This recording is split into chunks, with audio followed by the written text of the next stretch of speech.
You're listening to an Airwave Media Podcast. Feel like who Art Ed? We'll try to spice it. Who Art is Mr. Wood, Art Ed me. Good. Either way, it's ambiguous. It works on so many levels. I know. That's off to a great start. Welcome to Who Arted, weekly art history for all ages. I'm your host, Kyle Wood, and today I want to look at Gustav Klimt and The Kiss. Born into a working-class family in 1862, Klimt was the second son among 7 children. His father, Ernst Klimt, was a skilled gold engraver, a profession that likely instilled in the young Klimt an appreciation for intricate detail and craftsmanship. His mother, Anna, harbored an unfulfilled ambition to pursue a musical career, and this passion for creativity likely influenced her son's early artistic inclinations.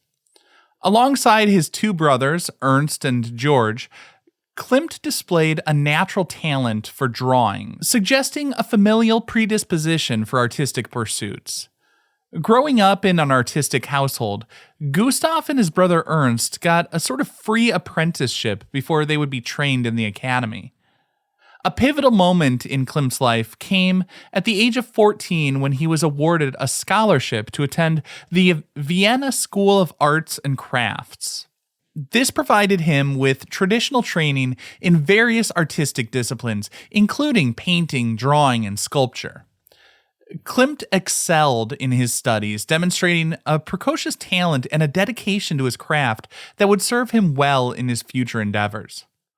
While attending the Vienna School of Arts and Crafts, Klimt also experienced personal loss and hardship. In 1874, his younger sister Anna died at just the age of 5, and shortly after that, his other sister Clara had a mental breakdown. This undoubtedly had a huge emotional impact on the young artist. Some years later, in 1892, both his father and brother Ernst would pass away unexpectedly. All of this, no doubt, contributed to this sort of strain of melancholy that underpins a lot of his later works.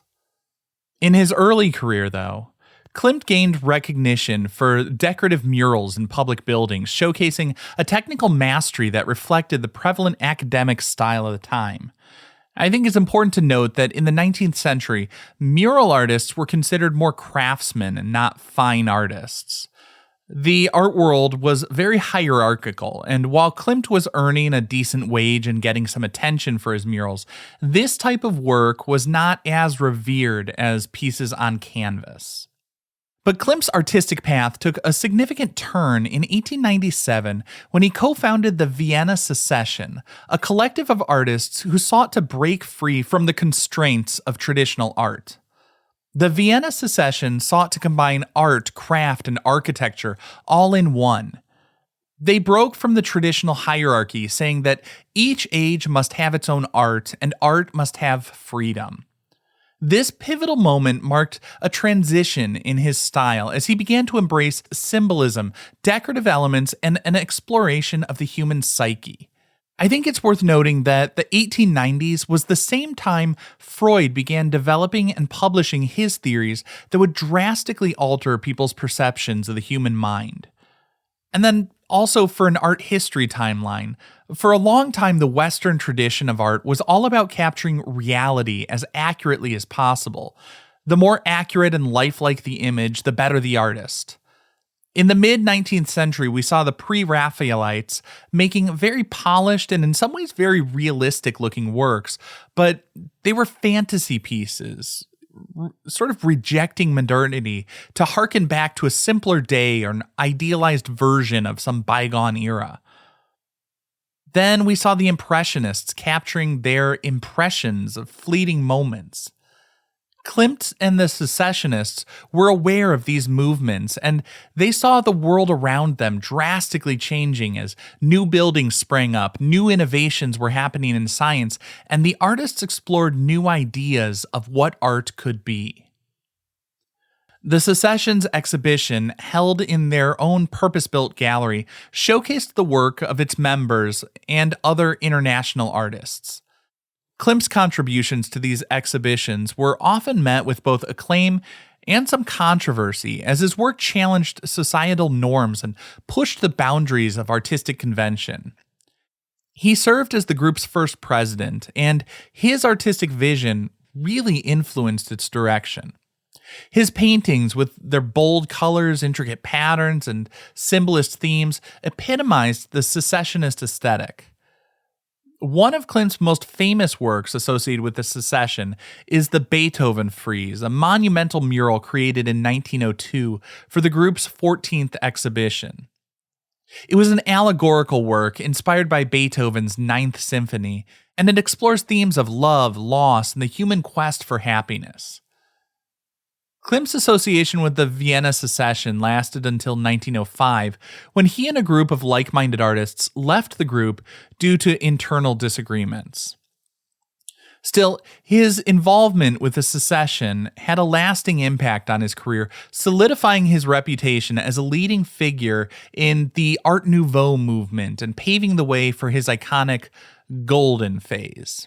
Now, the Golden Phase, like 1907, 1908, that was the pinnacle of Klimt's career.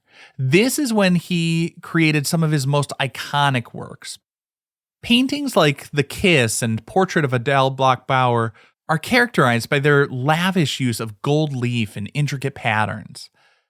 There's a grandeur to the pieces, and not only in scale, but like the shimmering gold just overwhelming and enveloping these flat figures created an opulent but also almost mystical atmosphere.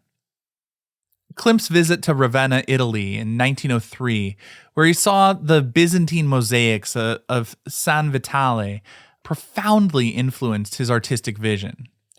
The mosaics' shimmering gold surfaces and stylized figures inspired him to incorporate these elements into his own work. Like so many of the other avant-garde Western artists of the mid to late 19th century, he was also influenced by Japanese woodblock prints, which he collected and studied. The flatness and decorative patterns of Japanese art resonated with his evolving aesthetic. The Golden Phase paintings are also just imbued with symbolism, often exploring themes of love, fertility, cycles of life and death. The female figure is a central motif, often depicted as an alluring presence. The works have a deliberate sort of flatness, rejecting that illusion of depth and volume from traditional Western painting. This emphasis on the surface of the canvas and the decorative aspects of the work aligns with the broader Art Nouveau aesthetic that was popular at the time. He prioritized the emotional and the just visual impact of the work over accurate representation. Many contemporary artists focused on narrative or storytelling, but Klimt's work prioritized the decorative and ornamental aspects of painting. Klimt's artistic interests and stylistic preferences evolved. In his later work, he brought in elements of Fauvism and Expressionism. The Golden Phase really ended around 1908, but it remains a pivotal and celebrated period in his career, solidifying his reputation as a visionary artist and a pioneer of Art Nouveau. Now, throughout his career, Klimt remained a complex and enigmatic figure. His personal life was marked by numerous relationships, but also a preference for privacy. He said if you want to know about him, look at his paintings. He never married and lived with his mother and two sisters until he died, but he fathered several children, and his private affairs often intertwined with his artistic inspirations. He was also said to be a huge pet parent. The man loved cats, and some say he may have actually used cat urine as a fixative in some of his works, although he might have just been joking, playing up that reputation of the cat obsessive.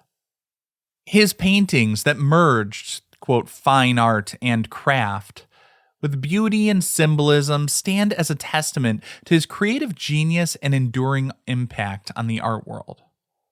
Now, after a short break, I want to look more closely at his most famous painting, The Kiss.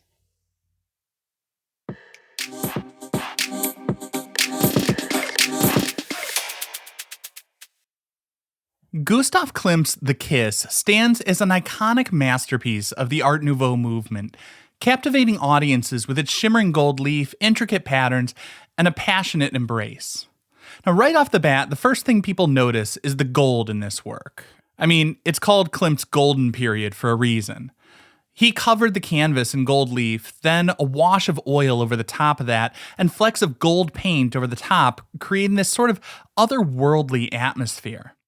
The dark wash of paint creates a contrast that makes the pure gold shine all the brighter, and it has a feel of a night sky with stars surrounding these figures. You might say they're almost transported out into the cosmos, transcending the earthly bounds. And I think this transcendent quality is largely the point.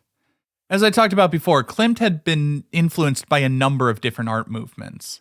One of the things that really stuck with him was the Byzantine mosaics he had seen in Ravenna, and I think it's important to understand that early Christian style. A lot of people look at that work with the somewhat awkward-looking flattened images and see it as bad art, but really the flatness was the point. These works were meant to be truly iconic, and by that I mean they were meant to be icons or symbols of figures rather than trying to recreate actual people. This is in part due to the notion that creating humans was God's domain and art was to be doing something else, illuminating ideas that would bring people closer to God and truth. Gold shows an enduring value as it's highly resistant to tarnish, so putting gold into these works was sort of showing how valuable and how important they were, that they were to be held up for all of time. So in works like The Kiss, we see Klimt trying to explore ideas and emotions that go beyond the individuals or just a kiss. Along those lines, I think it was a brilliant choice to remove clothing, as fashion would tie it to a specific time and place. Instead, he wraps them in abstracted, patterned sort of cloaks. The male figure is covered in rectangular shapes, whereas the female is covered in more organic shapes and wavy lines. Now, the obvious question is, who exactly are these figures? We really don't know. Klimt was not big on explaining his paintings and never stated who the couple was. Many see The Kiss as a mythological portrait of Apollo and Daphne. The short version of that story is that it was love at first sight for Apollo as he saw Daphne out in the woods, but she wanted to be left alone and never marry, so she ran away. Apollo wouldn't take no for an answer and kept pursuing her until she was cornered and called out to her father, Peneus, the river god, to make her ugly so that she could be left alone. And then she turned into a tree, but apparently even that was not clear enough for Apollo, who felt her heartbeat and kissed the tree, then decided he would wear the leaves in his hair and cut off the branches to make himself a bow. For me, that interpretation really takes all the romance out of this picture, as Apollo has real, if I can't have her, no one can sort of vibes. As we look at the painting, although we can't see the man's face, we do see a leafy crown in his head. We see a crown of flowers in hers. Both of these would be indications of pagan subjects. Then we look at her pose. She seems to be sort of collapsing. I mean, he's clearly firmly standing, leaning into her, but her face is turned, and it feels like a valid interpretation that she's turning away, resisting his advances, or maybe just tired and giving up and accepting it. We can't see the bend at the knee, but the feet are out behind her, indicating that she's on her knees, and her feet are kind of hanging over the edge of the ground, making her position feel a little bit more precarious. Of course, that's just one interpretation. Some see the figures as representations of Klimt himself and his longtime companion, Emilie Floge. She was a fashion designer, and her sister Helene had married Klimt's brother Ernst. When Ernst died, Gustav was made Helene's guardian, and Klimt became close with the Floge family, spending summers with them in Lake Attersee. He painted several portraits of Amelia, and the two of them both served the same wealthy women of Vienna's high society. Klimt would paint their portraits, and she would sell them couture dresses. Her pieces were patterned with a loose flowing silhouette. It was known as the Reformed style, as a backlash against the restrictive Victorian trends. Gustav and Amelia were extremely close, both professionally and personally, for the rest of his life. In fact, in 1918, when Klimt suffered a fatal stroke, his last words were, "Amelia must come." There's something I find really beautiful about this idea that The Kiss, his most famous work, might be a representation of his undying love for his longtime companion, Amelia. Although many would point out that the woman in the painting looks a little bit more like another model he frequently painted, a woman who was known as Hilda the Red. Personally, I'm inclined to see this as a more allegorical work and not really intended to capture any specific individuals so much as a feeling experienced by so many. It's simultaneously just like jaw-droppingly beautiful and super awkward. As I said, the woman is in this sort of precarious position, but perhaps she's just so overwhelmed in this rapturous embrace that she's melting into her partner in this kiss. We see her hand gently wrapped around his, and her right hand going up around his neck, but not gripping so much as her fingers curl like she's lightly touching his neck where it meets his shoulder. Honestly, it's hard to say exactly what she's touching, as his head is so close to the top of the canvas. He leans over in a pose that creates this weird bit of foreshortening to the blobby bit of torso peeking out from that golden cloak. I think it resonates with people because it captures a deep and universal truth about relationships. They can be beautiful, but also a bit awkward, and there's a cringe to looking at them from the outside. And from the outside, we can all speculate about the feelings and intentions, but our speculation is based on our own life experiences projected onto the scene. The truth is only known by those inside that relationship. And I think there's something nice about the way that Klimt provides us that space to speculate. He leaves it a little bit open to interpretation. The painting is loaded with symbolism, both overt and subtle. But again, there's this ambiguity. The intricate patterns on the couple's garments could symbolize the interconnectedness of the lovers and the natural world. The floral motifs may allude to fertility and the cycle of life. Gold creates a sort of halo, giving the work a sort of spiritual dimension, like he's creating a new mythology, sanctifying this love. Of course, it also could just be said that these are decorative elements that make it more aesthetically pleasing. I think the real key to the piece is that it doesn't need all that interpretation. Like a lot of great art, there are layers and illusions that seem to reward the viewer who takes time to do closer inspection and that deep dive. But even without all that, people feel an instant connection to it because it just looks good. It gets people at a gut level before they do any sort of heady analysis. And we can enjoy the intricate patterns meticulously rendered, showcasing Klimt's attention to detail and his ability to blend decorative elements with figurative representation.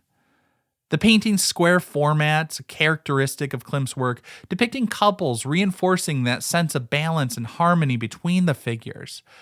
We see a balance with the geometric patterns covering the man and the more round organic shapes on the woman, serving as a sort of yin and yang or harmonious balance between opposites. And I think that sense of balance in the square composition just, again, makes it visually satisfying. When it was unveiled, The Kiss received a mixed reception. Some critics praised its beauty and emotional intensity, but others found the intense passion to be just too much, and they didn't know what to make of the style. The painting challenged the prevailing conservative norms of the time, sparking debate and controversy. Despite that controversy, though, the painting sold immediately. It sold for 25,000 crowns, which would be the equivalent of about $240,000 today. That was 5 times higher than the price paid for any painting in Vienna up until that time. And yet, it appears to be a bargain. In 2006, another one of Klimt's paintings from that golden phase sold for $135 million. While The Kiss hasn't gone up for auction, it seems safe to assume it is worth far more than that initial sale price, as it quickly became one of his most celebrated works, extremely popular beyond just the fine art world. The Kiss has permeated popular culture, appearing in countless reproductions, adaptations, and homages. The image has been used in advertising, fashion, even recreated in movies, like when Leonardo DiCaprio and Michelle Williams appeared to embody the composition for a moment during the Scorsese film Shutter Island. I think the painting's enduring appeal lies in its ability to evoke a range of emotions. People look at it and they see passion, tenderness, but also a vulnerability. While Klimt said, "To each age its art and to art its freedom," The Kiss is one of those rare works that seems to fit into any age. It's truly timeless because themes of love and connection are universal and will resonate with viewers across cultures and generations. This concludes this week's episode of Who Arted, part of the Airwave Media Podcast Network. If you found this tolerable, please leave a rating or review on your favorite podcast app. You can find images of the work being discussed this week and every week on social media at Who Arted Podcast on Twitter, Instagram, and TikTok, and of course on the website whoartedpodcast.com. Podcast done.